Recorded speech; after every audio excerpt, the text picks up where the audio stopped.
નમસ્તે મિત્રો, સ્વાગત છે તમારું મારી ચેનલમાં। તો આજે હું તમારી સાથે લસણિયા ગાંઠિયાની રેસીપી શેર કરીશ। આ ગાંઠિયા ચા સાથે ખાવાની ખૂબ જ મજા આવે છે, તેમજ એમનેમ પણ તમે ખાઈ શકો છો અને 1 મહિના સુધી તમે એરટાઇટ કન્ટેનરમાં તેને સ્ટોર પણ કરીને રાખી શકો છો। બહાર ગામ જવાનું હોય તો આ ગાંઠિયા જરૂરથી તમે લઈ જઈ શકો છો। ખૂબ જ ટેસ્ટી ગાંઠિયા બની અને તૈયાર થાય છે।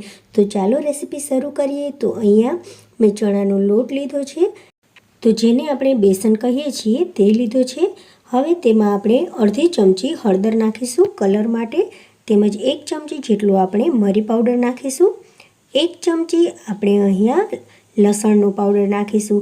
તમે લસણને ખાંડીને પણ નાખી શકો છો। લસણ એકદમ ઝીણું ઝીણું ખાંડી અને આમાં નાખી દો તો પણ ચાલે, પણ અહીંયા મેં પાવડરનો ઉપયોગ કર્યો છે। હવે આપણે થોડાક અજમા નાખીશું। અજમાને આપણે હથેળીમાં મસળી અને નાખીશું, જેથી આપણા ગાંઠિયાનો સ્વાદ છે તે ખૂબ જ વધી જાય। હવે સ્વાદ પ્રમાણે મીઠું નાખી દઈશું અને 3 થી 4 ચમચી જેટલું આપણે તેમાં તેલ નાખવાનું છે। તેલથી આપણા ગાંઠિયા છે તે સરસ મજાના ફરસા બનશે। તો હવે આપણે બધી વસ્તુઓને સરસ રીતે મિક્સ કરી લઈએ, જેથી મોણ છે તે ચણાના લોટમાં એટલે કે બેસનમાં સરસ રીતે ભળી જાય। તો હવે આ રીતે આપણે તેને મિક્સ કરી દઈશું।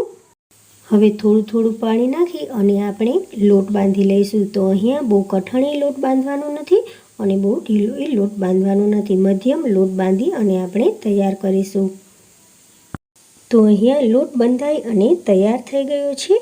હવે આપણે સેવ મેકર કે પછી આપણે જે ગાંઠિયા બનાવવાનું મશીન આવે છે તે મશીન લઈશું અને તેમાં આ જાળી લઈ અને તેના ગાંઠિયા બનાવીશું।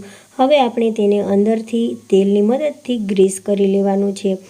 મશીનને તેલથી ગ્રીસ કરી અને તેમાં આપણે બાંધેલો લોટ નાખી દઈશું।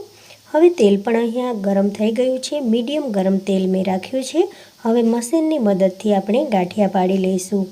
ગાંઠિયા પડાઈ જાય પછી થોડી જ વારમાં નીચેની સાઈડ સરસ તળાઈ જશે, પછી તેને પલટાવી નાખીશું। બંને સાઈડ વારાફરતી પલટાવી અને તળાવવા દઈશું। તો આ ગાંઠિયા તળાતા બહુ જ ઓછો સમય લાગે છે, ખૂબ જ ઝડપથી ગાંઠિયા તળાઈ જાય છે। 1 થી 2 વાર પલટાવવાથી ગાંઠિયા તળાઈ અને તૈયાર થઈ જશે ફ્રેન્ડ્સ। તો અહીંયા આપણા ગાંઠિયા સરસ મજાના તળાઈ ગયા છે। વધારાનું તેલ કાઢી અને ગાંઠિયાને આપણે એક પ્લેટમાં કાઢી લઈએ। જો અહીંયા તમારે લસણિયા ગાંઠિયા ન બનાવવા હોય ને તો લસણના પાવડરને તમારે સ્કીપ કરી દેવાનો। મરી પાવડરને બદલે તમે અહીંયા લાલ મરચું પાવડરનો ઉપયોગ પણ કરી શકો છો। તો હવે આપણી બીજી બેચ પણ આ રીતે તળાઈ અને તૈયાર થઈ ગઈ છે। બધા ગાંઠિયા આપણે આ રીતે બનાવી લઈશું। ગાંઠિયું અંદરથી કાચું ન રહી જાય તે જોવું ખૂબ જ જરૂરી છે, એ માટે આપણે ગેસની ફ્લેમને મીડિયમ જ રાખીશું। તો મિત્રો, અહીંયા આપણા લસણિયા ગાંઠિયા બની અને તૈયાર થઈ ગયા છે।